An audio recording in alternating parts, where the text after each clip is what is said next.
Kudlow, the former top economic advisor to President Trump, and now, of course, the hit show here on Fox Business. And Larry, I'm thinking, well, now we know where he's coming from. We're confirming it. He wants to see a lot more of that. And he just might. What do you make of what's been happening between Starbucks and with Amazon and, of course, the push now, even at companies that are very generous to workers, still seeing this afoot? Well, I think, look, the president's pro-union views are well known. Right. And they tried to write a lot of that into the Build Back Better legislation. It was very controversial, and a lot of people obviously didn't agree with it. I would still say, even though there are specific examples, such as Amazon in Staten Island. Now, you know, it's an interesting one, Neil. Amazon battle in Alabama. Right. Big battle. And they forced National Labor Relations Board, I think, unfortunately, forced a recount of the original vote, which was 70% against the union. So we'll see how that turns out. Alabama's not the same as New York City. Look, the other point I want to make is the trend in recent, really quite a few years, is right-to-work states. I mean, Michigan voted to become a right-to-work state. So I think it's 26 right-to-work states, so it's a little more than half the states. So I think this stuff is kind of a losing battle. I don't think it's healthy for construction, infrastructure. Frankly, the costs, the work rules, the regulations that should come with the union shop are very onerous. You would think that it would happen in an environment where the workers are mistreated or they're way underpaid or whatever. That's not the case in some of these Starbucks examples where they're unionizing out west and others, or certainly in this Staten Island facility for Amazon. So it kind of defies the traditional logic you have. This is a time when wages are booming.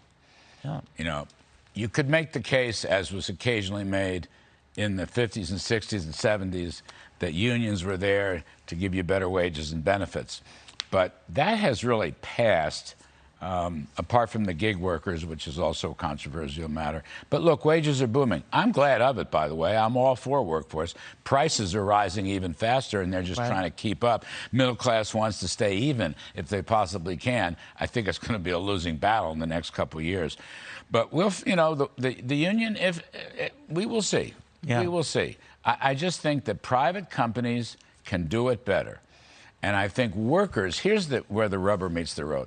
Workers should have the freedom to choose. No arm twisting, no blanket, no funny business in these ballots and elections. Let workers choose whether they want to pay dues to the union, which comes out of their paycheck. And then all too often, Neil, these unions have left-wing agendas in Washington, D.C. In fact, many times the administrators of these unions are way to the left of the rank and file. The rank and file votes Republican. The administrators are all progressive Democrats. So that was the case of the AFL-CIO. Yeah, that's right. Yeah. Which was not always the case. Not always, no. When I was in Washington the first time with Reagan, you know, Lane Kirkland didn't always agree with us, but he was a pal. He helped on the Social Security Administration. He was a staunch anti-communist. He had a lot of conservative social views. That doesn't mean he wouldn't fight like hell for, you know, wages and benefits. Unions today, at least in leadership, they are way to the left of where they were 2 generations ago. Let me switch gears if I can talk about the Federal Reserve here, because you very early on were saying there's nothing transitory about inflation, and this won't be any different. Now we're hearing out of a number of Fed governors and district presidents, as you know, that, hey, we might have to up the ante here, raise rates more than thought and a lot more often than thought. The markets don't know what to make of that, and maybe because they're uncertain exactly how far this goes. What do you think? Well, I think the markets were very surprised yesterday when Lael Brainerd gave a very hawkish speech. She's considered a dove, or was, right? Yeah. I love her because in her nominations testimony, she was repeatedly asked if she was a capitalist, and she wouldn't answer the question. Is that right? I mean, come on. She's been on the Federal Reserve Board for whatever, half of the... Wow, how times have changed, right? She would Dirty words. She would not say she's a capitalist. Okay, putting that aside, she scared the heck out of the stock markets yesterday. And I think... because of these more Spartan views on Yes, oh, absolutely. Right. We'll get minutes sometime 2 o'clock, 2:15 today. From the the meeting where they hiked in rates. March, yes, sir. And they're going to show a much more aggressive Fed. I think they're going to show a Fed that will put big caps on future purchases of bonds. They're going to have a runoff of their bond holdings. You know, the Fed went from $4 trillion to $9 trillion in basically 2 years. We've never seen anything. Can they like get rid of that? I mean, that's a big number. It's not going to be easy. We've talked about this in the past. I do not think this is going to end particularly well. So that's what they're going to do. Somebody was telling me today, smart people, a $60 billion cap on what they reinvest. We will see. I think they have to be super aggressive. They have to raise the target rate. Probably 50 basis points. If it were me, wow. I would Volckerize that and put it up 100 basis points. Remember, he would, right a away. whole point at a time. Absolutely. Remember that? Volcker taught me all about regime change for inflation expectations, and I love that. He had come from the New York Fed, right, at the time, and then took over. I was his secretary assistant gopher for about 8 or 9 months at the New York Fed. Wow. In fact, I was talking, you know Conrad DeQuatro? Absolutely. A very bright guy, one of Wall Street's best economists. I was at open market operations at the New York Fed, Neil, almost 50 years ago, 1973, 74 is the truth. Jeez. I was right out of Princeton grad school, and then I worked in bank supervision, but I was Volcker's kind of secretary, paperwork, speech drafting, and I learned a lot. And then we met up again when he was Fed chairman and I was working in OMB. We need a Volcker moment here to change the outlook, the expectations. Well, he was so blunt inflation. and direct. I don't know if we could deal with something like that. One of the great things Paul Volcker used to do, besides tough, pulling back on the money supply, strengthening the dollar, and it was painful, he would testify before Congress and beat them up over deficits and deficit spending. And you don't hear that now. I mean, Jay Powell, who's a friend, lunch all the time, he doesn't do that. He went along with all that stuff. Volcker would say, no, no, no. Remember, they had great deals a number of times in the 80s and the 90s, and Volcker would be called in. What's your number, Paul? What could you accept? Fed chairman ought to say there's a link between budget deficits and deficit spending and money creation.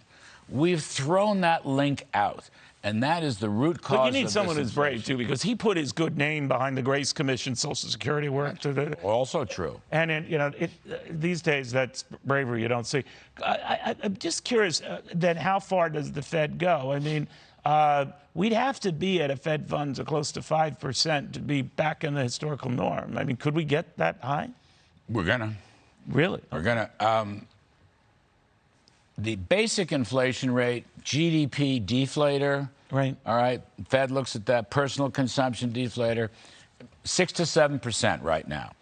That's not the CPI, it's not quirky, it's the basic underlying inflation. And it's got to parallel that, right? You want a target rate that's a couple of percentage points above that. Whoa. So you're looking at, just ballpark here, we're having fun on a Wednesday, Neil Kudlow show, my honor.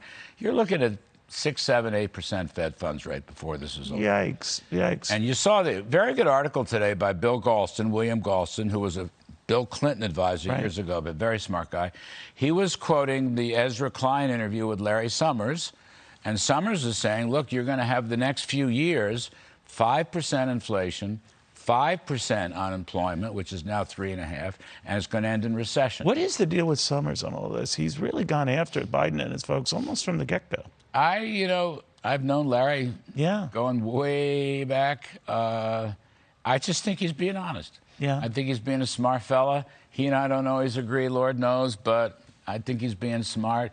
I think he called this pretty well. And what Galston was saying, Summers, 5% unemployment, 5% inflation, so that's classic stagflation, and it'll end in recession. And I don't think any of that's built into markets right now. But, Neil, you know me. Look, the cavalry's coming. There's going to be a big change in Washington this fall. And regulations are going to be cut back. Tax increases will be off the board. I'm hoping deficit spending will come down. Republicans aren't always great on that. It never does. I know, but they're going to have to make a run. You got people like Pence and Gingrich and Rick Scott are all talking about balanced budget ideas These are good things so that the Rick Scott's talking about more people getting taxed here because so many don't pay any federal income tax. Yeah, I think he'd probably like to have that one back. But he's pushing it. But by the way, it's kind of not right because all these people pay Social Security taxes. Right, you're paying something. I'm a fan of his. He was just on the show last night, but I wish he hadn't I gone saw there. that. But I think the policy attitude may be more pro-growth. Okay, and growth helps to solve inflation. Got it. And helped Bill Clinton, right? It was the boom that cut the deficits in the surplus. I spoke well of Bill Clinton. Yes, you have. I'm also known for a very long time. You are a riddle in a conundrum, but you're a fair and a straight shooter.